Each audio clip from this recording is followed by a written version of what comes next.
Welcome back, everybody, to the second episode of the Wild Faith Podcast. My name is Evan Bungham. I have my co-host Luke Timmons with me today. Today's episode is Casting Faith and exploring the spiritual lessons, reflections found in the acts of fishing. We have some awesome topics we're going to go through today. We're going to talk about patience and perseverance when it comes to fishing, connection and creation. Just, we're both up in the Northwoods, so just that aspect, and then finding solitude and contemplation. So let's just dive into it. Luke, how are you doing, man?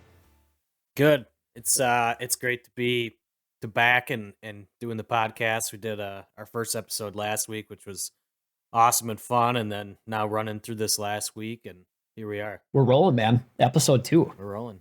We only have 200 more to go. Yeah.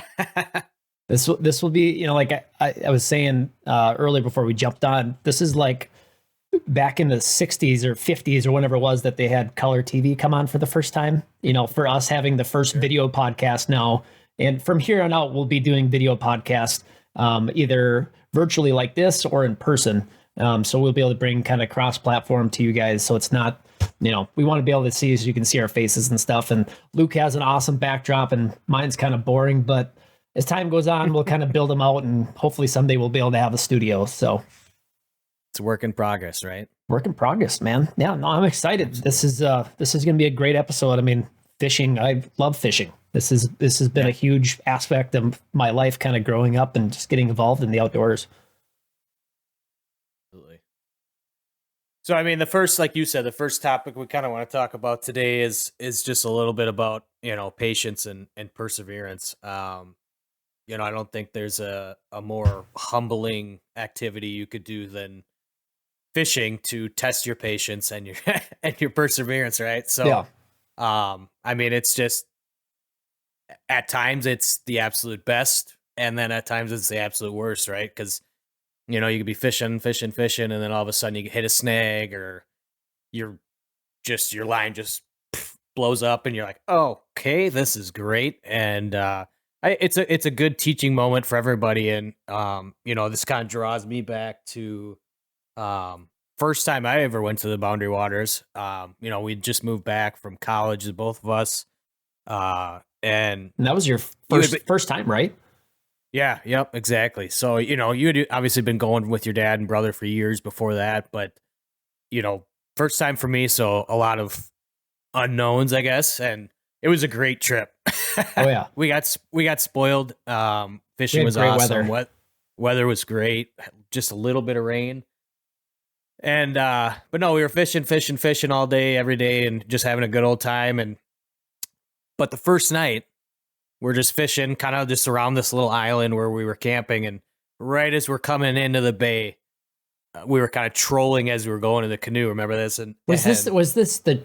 I'm trying to remember which trip you're talking about. The first trip we did together, or is it the trip we did with our dads? Nope, just you and I. Oh boy, yeah, okay, yeah. So we're just having our lines, reel underneath your butt as you're kind of just slowly canoeing back to camp, and you hit a snag. We thought it was a fish, and we both turned at the same time. Oh boy, rookie mistake. Whoop. Yeah, rookie mistake. Flipped the canoe. Luckily, we were okay, and cameras were in dry bags. Thank goodness. That was key. So I think we only had to try to fish for one pole, out of the water, and I think wasn't only like 12 or 15 feet deep. It wasn't too deep. No, it wasn't too bad, but it was definitely a awakening moment, right? Well, so it was a interesting first, because it was that. Now I remember it because we had that long paddle in. We were up on Basswood Lake, which I've been to that lake multiple times before, and we kind of hit up some familiar campsites I've been to. And we came right around that first corner, and it was just it was almost like falling through the ice. It was like a split second of just shock. It was like, oh no. And then we tried to figure out how to get back in the canoe, and then trying to, it was an absolute. It was a learning experience, right? It was. And then, you know what? Yeah. I think we pulled the canoe to shore. We grabbed, I don't think we lost anything. And then I think our campsite was right there too. So it wasn't like it was too far away. Yeah. No, we were close to camp, which was good. And we were able to get a good roaring fire going and dry out all of our clothes and everything. And it was a humbling experience, obviously, but and then as the trip went on, the fishing just got better and better. But then I think it was like the day before our big paddle out, and we were fishing the falls and the rapids. Oh yeah. And I love to fish, but I think everybody hits that point of fishing where they're like, okay, I'm done. Right? And we're done. And so we're fishing. I'm trying to, we're fishing the rapids for some smallies, and I was like, cast, snag, break, my line broke. Cast, snag, break, line, retie lure. It happened like 3 times in a row. I finally just looked at you. I'm like, I am done. So there's probably some more words that might have been said, but I was just like, I'm done. And just give a little bit of a background too. So like up to that point, I mean, like have you had a lot of fishing experience prior to that? Because I know that was kind of your first like big trip experience for like fishing. Exactly. Yep. A little bit, like as a family, we'd go up to Leech Lake and stuff. Oh, sure. And do that kind of thing, but nothing too serious. In college, I went out with my buddies. Shout out to Joey Frankson on the river. Joey Frank. And going out with him, and fishing with him, and so a little bit, but nothing, just kind of local, I guess. And so this was the first big trip, and so there's a lot of, like I said earlier, a lot of unknowns. How are you gonna be able to handle being completely on your own? Well, and I will say Boundary Waters is the place where it's not for everybody. It is one of the most magical, beautiful places on this earth, and we are blessed and lucky to have it, to be a part of Minnesota and obviously Canada, and I think it's is it a part of Wisconsin? I don't know.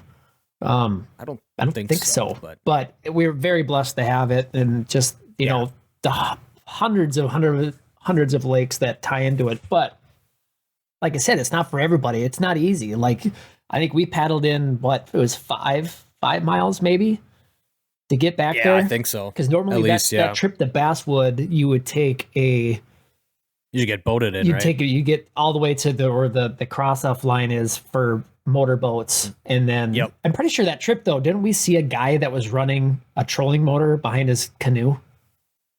I mean, I wouldn't put it past. Because that's also the same trip that we tried creating a wind sail, I think. And we did. But we had to ditch it because it was like we were going too fast and could barely hang on to the thing. But hey, it worked. If we wanted to be Vikings for the day, and we did it.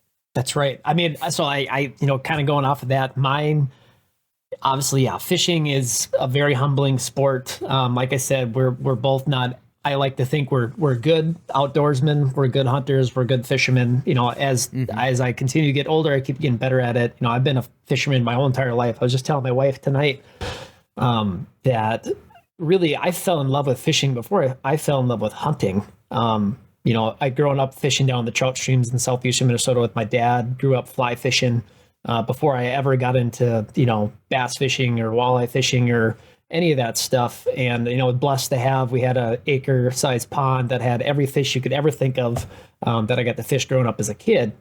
But mine's probably Boundary Waters too, just because that experience in itself is, in the words of some of my family members, I'm done with in part of my French, but done with your Survivor man bullshit. And that's another story we'll get to later in the podcast. But like, it's not for everybody, because you're in the elements. You're basically trying to survive. And the funny thing is, like, as we did these trips earlier on, I think I've been to Boundary Waters 10 times in my life. We really need to get back. It's been a hot minute. But there's the aspect of you're out on your own. There's nobody around for miles. I mean, you hear about all the horror stories where people need to get helicopter out of there, or they're sending in canoes to come get you because there's no boating access regardless of the situation. I mean, we have also obviously had some really sad stories in the last probably 10 years in Minnesota. But there's wildfires, you got wolves, there's bears, just the aspect of you're not catching fish because you can only pack in so much food. You got to catch fish if you want to eat. So it still blows my mind, and good for the people that go up there just to enjoy the beauty and the creation of it. But man, if I went to Boundary Waters and I didn't fish, I don't know what I would do. I don't think I could walk around enough to amuse myself. But my one story up in Boundary Waters was a class trip we did at RCTC back in my second year of college, I think it was. This is after I've been to Boundary Waters probably 6 times, I think it was. So I felt like a seasoned vet. I saw the thing was 2 credits or 3 credits, whatever it was. I signed up right away. I think I invited like 7 or 8 of my football buddies at the time. And this trip was scheduled for the end of May. And end of May in Minnesota, you never know what you're going to get. It could be snow, especially in the Northwoods. It could be snow. It could be 75 and sunny. Well, this trip we had snow. We got there and it was, you got to think, on this trip we had 16 people that went. We had 4 different groups, or no, what is that? Yeah, 4 different groups that went out. And the experience levels were 0 for everybody else. No one's ever done this trip, and I'm the only person that and everybody wanted to go their own ways. No one really wanted to be together. So we were on Lake, I think it's called Lake 1, 2, 3, and 4. I think it is. It's a long chain of lakes up on the northeast side of the Boundary Waters, kind of closer to like Knife Lake and stuff. And I could be wrong on that. But anyways, we get there. It's freezing rain. Our teacher, who did not come with us on the trip, was just like, I will see you guys in 5 days. And we left. There was kids that had black garbage bags with their clothes. There was kids that didn't have backpacks or garbage bags or anything for their clothes, and just like a little Nike pullover backpack. And we went, and and it was an awesome experience, but it was definitely testing from a aspect of just the survival aspect, because it snowed for 4 days out of the 5. And we probably got 4 inches of snow and freezing weather the whole entire time. I can honestly say I went out and fished every day and caught a couple walleyes each day, so we were able to have fish fries and stuff. But I'm pretty sure about 95% of the other groups literally just stayed in their tents the entire time. But for me, though, just kind of tying into that, and, I was at a different faith level in my time then, but obviously was still connected and stuff. But just being a moral support for those others and trying to keep their confidence and emotional levels like stable, because people were ready to leave. And you got to remember, we had no communication to get back. Our teacher was not coming back. And this was in the days of where cell phones still were like not good.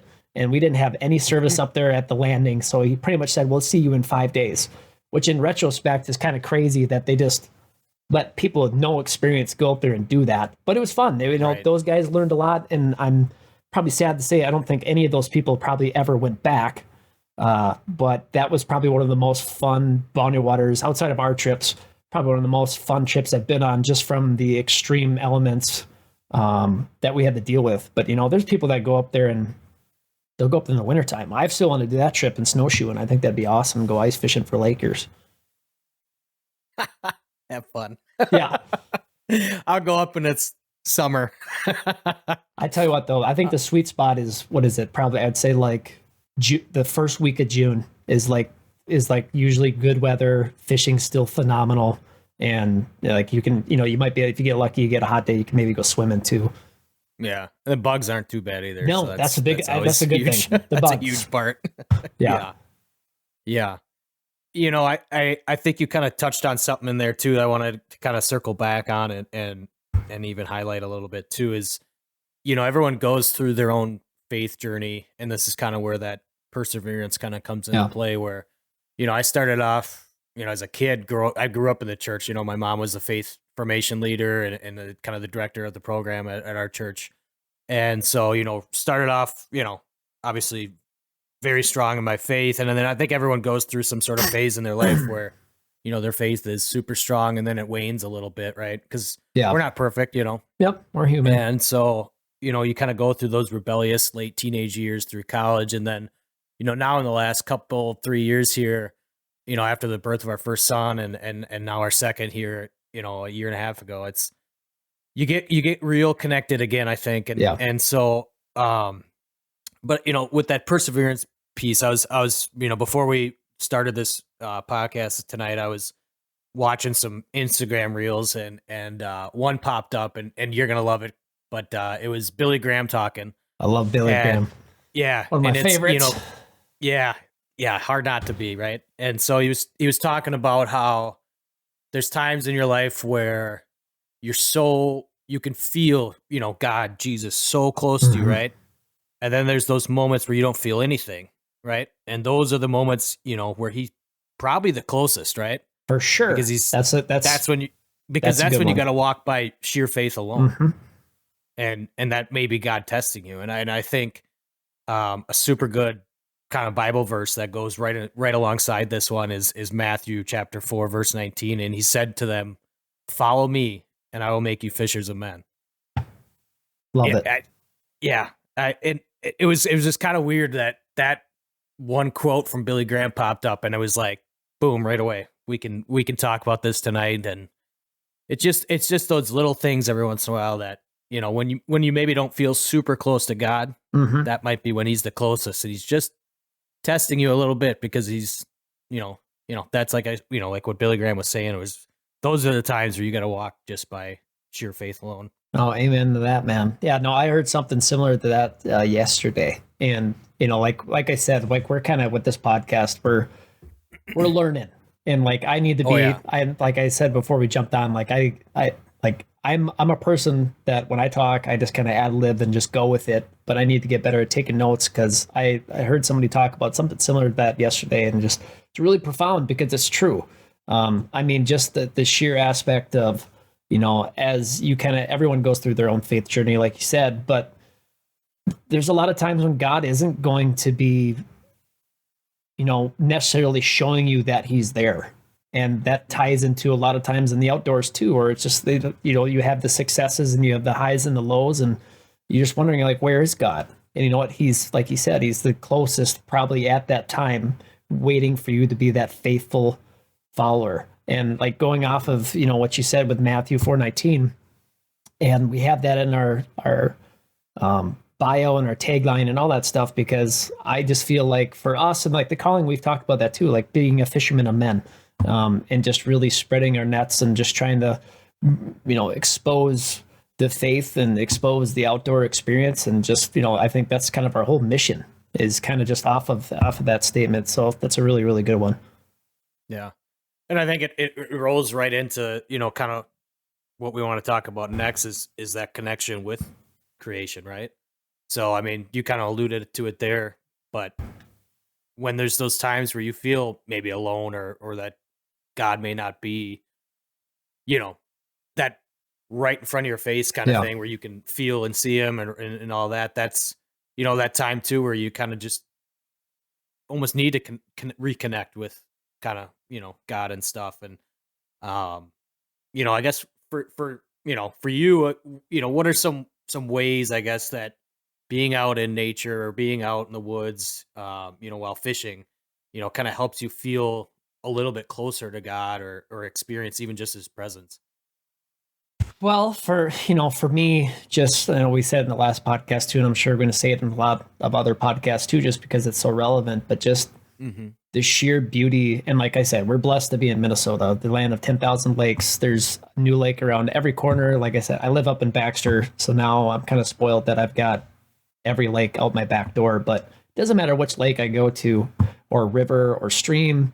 Like I grew up trout fishing in southeastern Minnesota in the streams, and that's all I knew.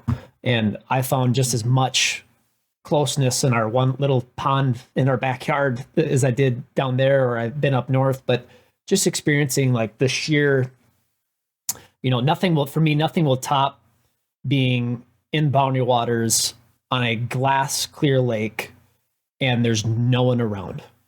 And it's just, you get to enjoy that. And like I've got, obviously I'm involved in media and stuff, and I've got more involved into doing like landscape photography and astrophotography in the last probably 7, 8 years now. And just capturing those moments for me and enjoying the sheer bliss and serenity that takes place on that, it doesn't matter if it's a sunset or a sunrise, just enjoying that calmness, I think brings me just like zeroes me back down and just kind of gets me back to an even level. But also, I mean, like too, I mean, just catching fish. I mean, like that's a blessing in itself. I mean, just being able to enjoy and seeing there's new fish around every corner, so chasing different species doesn't really matter what it is, but really probably for me is just enjoying just the sheer just beauty of being being out there.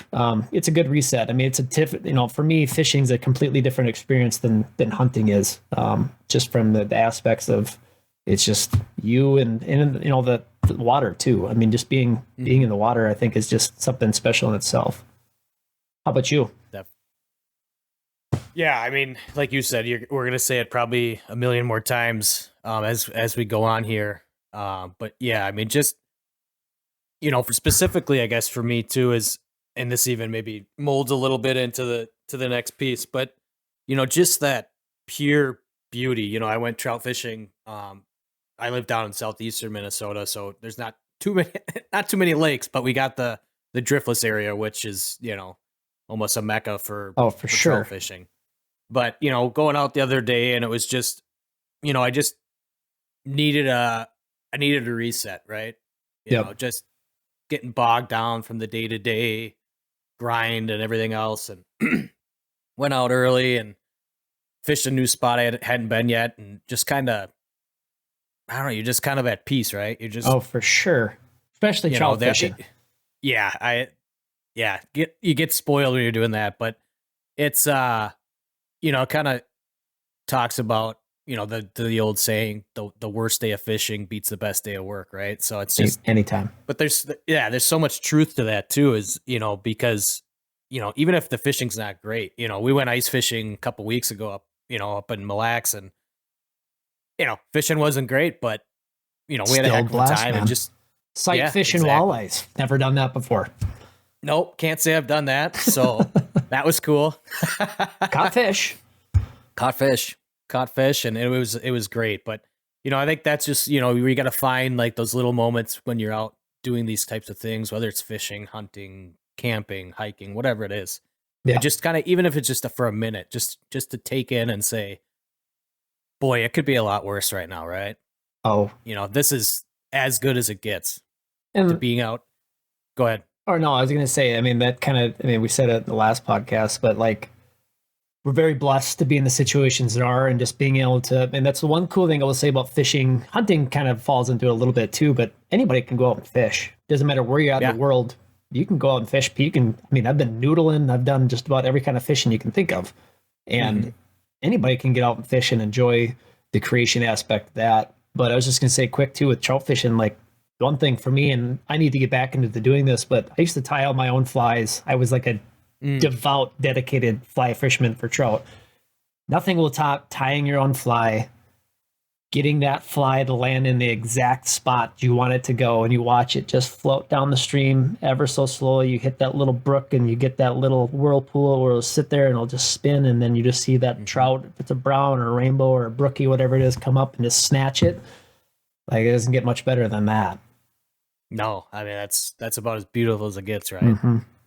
Yeah. I think another key piece is, obviously we're talking a ton about how you personally connect with creation and nature and stuff, but I think another key piece that goes hand in hand with this connection is being a steward of the land, right? Because not doing so, or not being a steward of the land, you're gonna lose out on all these opportunities, this public lands, all that kind of stuff, right? So that's where I kind of think about how God created Earth, right? So, and He made us humanity, kind of the stewards, and entrusted this Earth and all of life within it to us, right? So I think it's important to be involved with different foundations or organizations, whatever you want to call it, whether it's Shouts Unlimited, Pheasants Forever, for sure. Whitetails, Yep. The list goes on and on. But, those are the groups and organizations that are out there, fighting at the forefront to be able to keep this, access for us, and to be able to keep this thing that we all love alive. Well, yeah, I mean, it's crazy to think that even access for fishing outside of, lakes is kind of the same way too. I mean, like, we have a lot of lakes up here in Baxter that used to be public lakes, that they're all private lakes now because there's houses around them. There's no more public access unless you know somebody. But it's also getting harder for trout stream access, riverside access. Oh, sure. But that's where I was going to say, like, just imagine, what was it like to be growing up, like I was going to tie this back into another piece earlier, talking about like hardship and stuff. Like my great grandfather, Knut Knutson, used to take a train from Sargent, Minnesota, all the way up to Orr, which is up by Pelican Lake, kind of south of International Falls for anybody listening. And he would go up there moose hunting, and he would go up there fishing on pelican for pike. I don't know if the walleye population was there. I think they stocked those, but I'd fish for pike, and that's what he did. And that was our tradition that we picked up after that. We've been going to Pelican Lake ever since. I think his first time ever up there was like 1910 or 1914. But I was going to say, Wow. How cool would it be to grow up in that time period, or even like back in like, early 1900s, late 1800s, when everything was just pristine and there was no private land, there was no access requirements or anything like that. And you could just go wherever you wanted to go and it was untouched. I think about that every once in a while, what that would be like to fish or the hunt in the time frame like that. Yeah, absolutely. Yeah, it's a different world, right? It is. And I mean, like you said, to your point though, I mean, it's a very important thing that we continue to be stewards of the land, not only for ourselves, but getting involved. If that's, your local chapters for whatever it might be, or if it's, if you feel the calling to get out and, try to get yourself on a board for a state level or even at the national level, of just protecting those, because it is very, very important. We can keep that, we are the land of the free, but times are changing, man. Mm-hmm. Definitely. Yeah. And so, I mean, kind of segueing into the next piece, because I kind of hit it on it a little bit with just trout fishing in general, but, finding that solitude or being able to, have that contemplation when you're out, in nature and just kind of exploring the value that both of those have while fishing, I think is such a good way, and, to be able to kind of just get away from the distractions of, daily life. It's putting the phone on silent for, a couple hours and just taking it all in. And, I just think that those are those kind of moments where you can reflect and just kind of deepen your own, spiritual awareness, I guess, too, and your connection with the creator. Oh no, for sure. And I mean, like, what are some moments that you can think of? Like, just not give me like just some of the. I mean, maybe in like the last couple of years or whatever it is, just like moments where you had like profound, bliss or serenity, whatever it is. Just that. If it was early morning trout fishing or whatever it was. I mean, is there a time you could think of where it was just like, this is perfect? Yeah, I mean, trout fishing. I mean, anytime you're getting out in the morning, I guess is near as perfect as it could be. But I think a really specific one that sticks out is, we talked about a little bit earlier, the trip we did with our dads and brothers and stuff up into the Boundary Waters, and you know, it was it was just such an awesome trip. I mean, it was, hot, super hot one day. We had rain, one day, all the next, and it was Rain up there's not a bad thing. Sometimes like it's no, too hot and you need rain.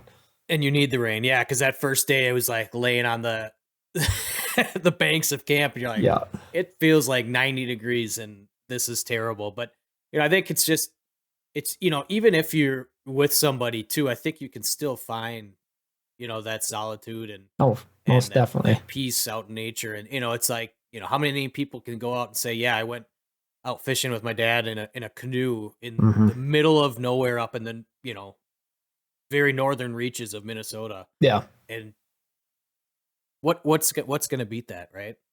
No, and mine's the same. I mean, like the only difference I would say is just the fellowship aspect too. Like Sure. my trips going up the Barney Waters with my dad, or if it was the Pelican or whatever it was, and I said it before, like my dad was a very spiritually connected individual, and I'm very blessed that he's been like the cornerstone of my faith and just ensuring that it is the number one priority for my life. And just when we go up to Barney Waters, nothing to me really beat reading the Bible on a giant rock overlooking the most beautiful Mm. scenery you've ever seen in my life. And that was the one fun thing of being in a canoe ride. It's kind of an intimate thing. Like I've done trips with just me and my dad. We've had like an extra big canoe where we were able to fit my dad, my brother, and myself in it. But like I said, it's kind of intimate. So I mean, like you're you're canoeing, it's quiet. It isn't an outboard that's super loud and you can't hear anybody Right. talking, you know. So like we would just tell stories, and he would tell stories from the Bible, and just I don't know, just man, Boundary Water. If you hadn't been there, you should go. Make the trip. Yeah, It doesn't matter if that's you a go bucket through. list trip for anybody. Oh yeah, it doesn't matter if you go through Ely, wherever you go. I mean, any of those lakes, it's profoundly beautiful. But the deeper you go, the better it gets. I will say that. But no, I mean, I mean, the fellowship aspect. I mean, there's more one together. It's always stronger in prayer, but yeah, no, there's just so much peace and beauty up in that place. I can't explain it. I wish I could overlay like a video of all the experiences and pictures that we had. I'm sure we can, but yeah, well, maybe someday we'll just make a video and do a trip, or we just do a podcast up in Boundary Waters. Hey, we could do that too. No, I wanted to go back a little bit too when you talked about, you know, like your dad talking about how, you know, just talking about, you know, faith and preaching. But I remember on that trip, it was so funny. And the white mink. No, the one with our dads, the great white mink. But no, we were I mean, it was like every campsite we went to, we were like at 3 or 4 campsites. Yeah, and it was just hilarious because your dad would sit down, just spread his stuff all around everywhere. him. I've inherited that. But it was 100%. But it was just like this half circle of just all of his stuff laid out in front of him. First thing he always asked, who wants a Jolly Rancher? Yep. And then the other thing I remember too is sitting there, and he was trying to get these batteries to work because he had this audio Bible. The audio Bible. Yes. Yeah, exactly. Still have and that. It was, it's hilarious. But it was so cool because it was just like, you know, you have those moments where you know, you get to talk to somebody that, you know, you obviously get to talk to your family members, you know, all the time, you know, but you get those little moments in time where you get to just connect on a deeper level. And I think, well, no distractions, no cell phones. There's nothing up there. Yeah. And so I think those are those moments where like, it just makes everything just a little bit more sweeter. Right. Yeah, no, some of my fondest memories are from that place. And, you know, we could talk about it in this podcast too, but I'm sure we'll have others that we highlight on Boundary Waters in general. But man, a lot of funny stories in that place, like playing the Deliverance song while people drive by. And oh boy, that was in the pouring rain, and he's in his, he had it was Germany. Yeah, like, Fleet Farm special. Fleet Farm, you know, Army surplus special, and he had this giant parka on. He's just standing at the edge of camp, just and you just watch the canoes go by a little bit faster, like, oh yeah, nope, not today. Yeah, no, but I mean, you know, you know, obviously there's fun stories too. There's a million of them, right? But I guess, you know, another key piece, especially with fishing. I mean, how do you know, if you're out, you know, and I guess it's maybe even when you're with people too, especially, but like when you go out fishing, right? What are some ways, or how do you go about trying to, you know, create those kind of intentional moments of reflection and doing, you know, speaking to God, praying, you know, while you're out there? Yeah. I mean, like we said it before or earlier, you know, we all kind of go through our own faith journey. And I felt like really young as a kid, for me, I was really connected to God, and, you know, it was just ingrained in my head. And obviously I feel like maybe that's just the way for a lot of people. And where, you know, you turn 15, 16, you're trying to become a man, you want to do your own thing, you're better than everybody. And, you know, like I said, the last podcast, humbling, and you got to humble yourself and kind of get back to a baseline of reality. But as I've gotten older now, you know, obviously my daughter's going to be 3 here pretty soon, and she's getting older, and I'm excited just to fix backlashes and fix and tie hooks and get used to doing that. But, you know, in the last couple of years, or even like back in like the trips that we went on, which was, man, I mean, how long was our last trip? Was that like 6 years ago? 6. Yeah, I think 6. 6. Sounds right. Yeah. You know, just taking those moments to really just sit back and, you know, like I said, when it doesn't matter if you're in a boat or if you're in a canoe or you're fishing on the shoreline, it's just like it's like sitting in a kind of different, because it's not like, you know, you're not bow hunting. You can kind of whisper and talk to people, but you're fishing. The fish can't hear you unless you're trout fishing like on the banks. But, you have that opportunity that it does take a little bit of courage to speak up and introduce that conversation and just getting, that dialogue going, because I feel like once you can kind of break that barrier wall down, and why we have that, I don't know why that's just a human instinct that no one wants to talk about stuff, but you kind of just open that line of conversation and you kind of just start talking. I mean, like, it's been fun for me growing, learning about like my brother's faith and just other friends and stuff and their faith journeys. And a lot of people don't really want to talk about it right away, but like, what a perfect place to be able to just kind of open that dialogue and just kind of, you're surrounded by beauty, you're surrounded by just complete silence, unless you're on a really busy lake. But you just kind of get that chance to just the peace and serenity just to have that conversation. And that's the cool thing about being up there is, doesn't matter where you're at. When I feel like you're fishing, I feel like you feel God around you at all times. It doesn't matter if it's ice fishing or if it's open water or trout streams. But I mean, what about yourself? I mean, like, where do you feel like that you've had an opportunity to do something like that? Yeah, I think, and like when I went out the other few days back, it was, I got the little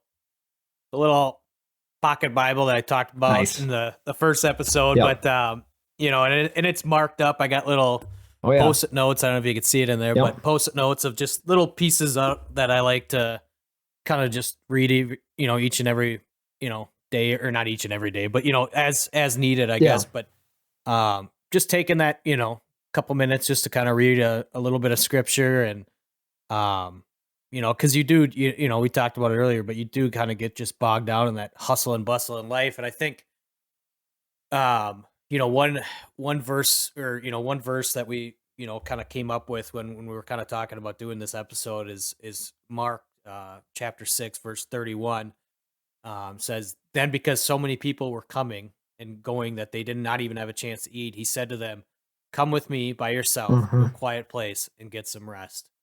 And No, I think, that's such a good I one. think that's, yeah, and I think that's kind of what all fishing's kind of about, and not only just fishing. We're talking about fishing today, but it's Well, it's just it's life. everything. It's just life. You need to take a little bit of time every once in a while to kind of just disconnect from life, right? And Hmm. reconnect with God. And I think, that's just kind of how I try and do it, and just kind of as I'm out and about, and just kind of taking those moments in as they Hmm. happen, and realizing how much beauty there is, that is really out in this world. Oh yeah, and it's kind of going off of that verse. I mean, it's interesting when you think about it, and like the shift. I said that in the last movie. Angel Studios Mm, came out with that one. Like that movie actually gave me a different perspective on kind of the devil and what he does in trying to distract us.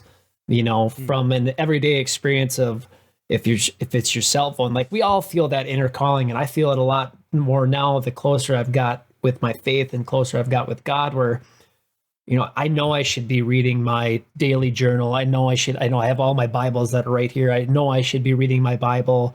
I know I should be taking more time to spend with my daughter or with my wife, whatever that mhm, might be, those little things. But that movie just gave an interesting perspective to me, to where the devil's job is, he just wants to distract you from the one. And mhm, whatever aspect that is, if that's, just simple things in life, if it's your phone that's blowing up, if it's work that's bothering you, if it's things that are, your car's breaking down. I mean, that happened to be an ice fishing trip.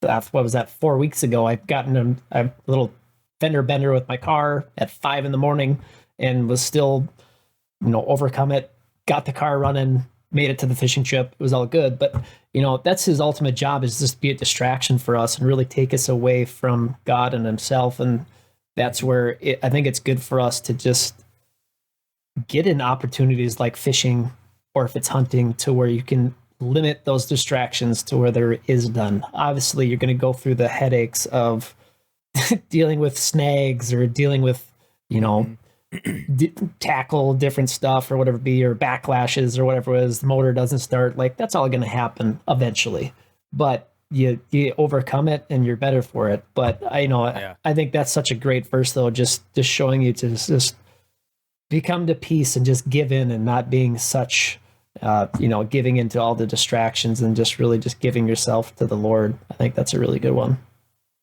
Yeah, absolutely. And I think, kind of going off of what you said there a little bit too is, you know, when you have those distractions or those stressful moments when you're out doing things, and I think, you know, like I said, a few years ago, I would have been fly off the handle mad about it, but now it's like, I think, with 2 young kids, and, Yeah. what better way to learn patience, but, I think that's gotten a lot better where it's like if something would have, you know a snag or something, it would just been like it would have just, "Oh, trip's a ruin, I'm going home," Yeah. right? But it's like, just the other day, I was, like, getting a couple weird loops in my spool, and it's like, "Okay, just take the time, Yep. relax, and take the 2 minutes it's gonna take to fix it, Yeah. retie your lure, and you're We're good to always in go," and such a rush, I feel like, you want to yeah. hurry up and get it done, but it's just like, just be Yep. patient. Exactly. 100%. I can't agree with that more, and it's something that, I think everyone's got that, like I said in that first episode, everyone's got that little devil on their shoulder kinda Mhm. whispering in their ear, and it's how do you react to those whispers, right? So how do you reconnect, with your faith or just connect with it again and just take that time to, say a quick little prayer Mhm. or read a little bit of scripture or, whatever your daily devotion is, whatever. It just those are those little I think just little pieces that just keep building you up and building you up closer to God. Oh, no, I agree with that 100%. And I think you hit it on the head right there too. And, you know, taking advantage, I think, is the biggest thing of those moments of solace where you can say a little prayer. There is nothing that's sitting on your shoulder or distracting you, where you can Mhm. say, just take that moment to really just reflect and just give thanks for being in that opportunity in that moment. And obviously, that fishing, it's the same thing as hunting. You're not always going to catch fish, and you can pray to catch Mhm. fish, and you might catch fish and you might be blessed, you might not. I mean, that's fishing. Right. But just taking that opportunity to really just reflect and just give thanks, I think is always a good opportunity. Yeah, absolutely.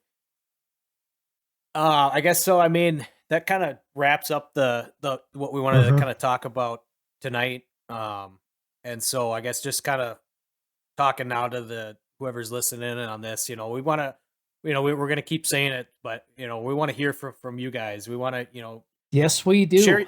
Yeah, absolutely. Share your own experience of finding, a little bit of extra spiritual connectness or meaning when you're out fishing or hunting or hiking, whatever it is, and go ahead and send those stories in, and we'd love to feature them, on the podcast and whatever, whether it's through social media and stuff like that. So, I think one thing that would be kind of cool to do is kind of create a little, not really a photo contest, but a little, you know, it's a little photo It'd be a contest photo maybe. contest. Yeah, why not? So just encouraging people to send us, probably, on social media or email, but send us, your best, fishing photos along with a little, kind of description, like I said earlier, on how that experience connected you a little bit closer with your faith and be sure to throw in a hashtag wild faith or a hashtag casting Yep. faith and we'll be sure to to to highlight that and show it out on our social media because I think that's what the one of them, like you said right away, is we want to be fishers of men, right? So we want to Hmm. not only spread the word but connect with people and just grow this community as large as we can. Yeah, and like I said, don't be shy, guys. We want to hear from you. I mean, I know Yeah. we're just kind of getting off the ground. This is our second episode. Like I said, we're gonna hopefully be bringing them every week to you guys as time goes Mhm. on and we get better with this. Because, like I said, this is new to us. Yeah. So if maybe we'll start bringing mini episodes or whatever that might be. Obviously, we're going to be getting a lot more involved with social media now that we have officially launched the podcast on all platforms.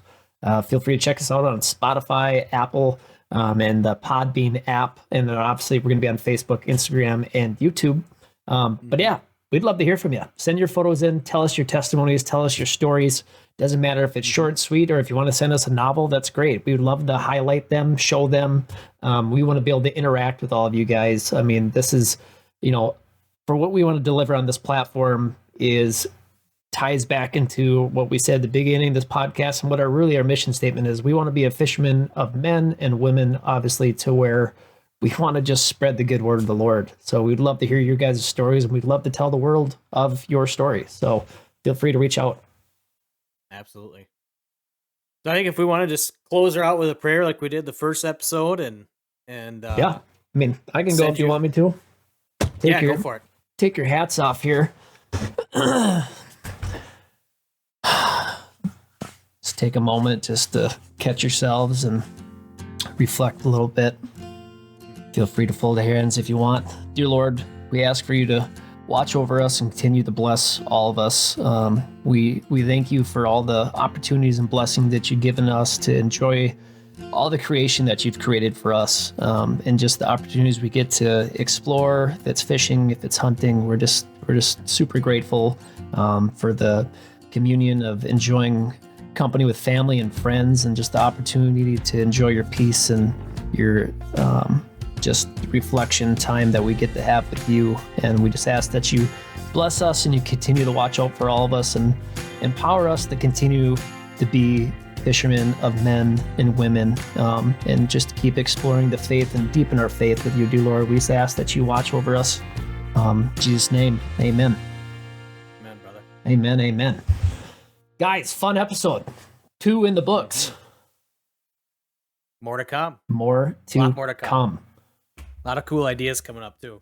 Yeah, I think we said it in the first podcast too. We're going to keep rattling these out. I think we've got queued up like 20 episodes right now. We're hopefully be able to bring a guest in here, and episode 3 or 4 is the kind of the goal. But we've got a lot of cool content coming your way. And once again, we just want to spread the faith, and, we're going to talk about everything and anything under the sun that involves hunting, fishing, and the good Lord. So thank you guys for listening, and see you next week. Thank you for joining us on this journey through faith in the great outdoors. We hope today's episode has inspired you to seek God's presence in the wilderness and deepen your connection with nature. If you enjoyed today's discussion, don't forget to like, follow, and subscribe to the Wild Faith Podcast on your favorite platforms, including Spotify, Apple Podcasts, YouTube, Instagram, and Facebook. By subscribing, you'll never miss an episode, and you'll continue to be a part of the Wild Faith Podcast community. We'd also love to hear from our listeners, so please don't hesitate to reach out with your questions, comments, or topic suggestions.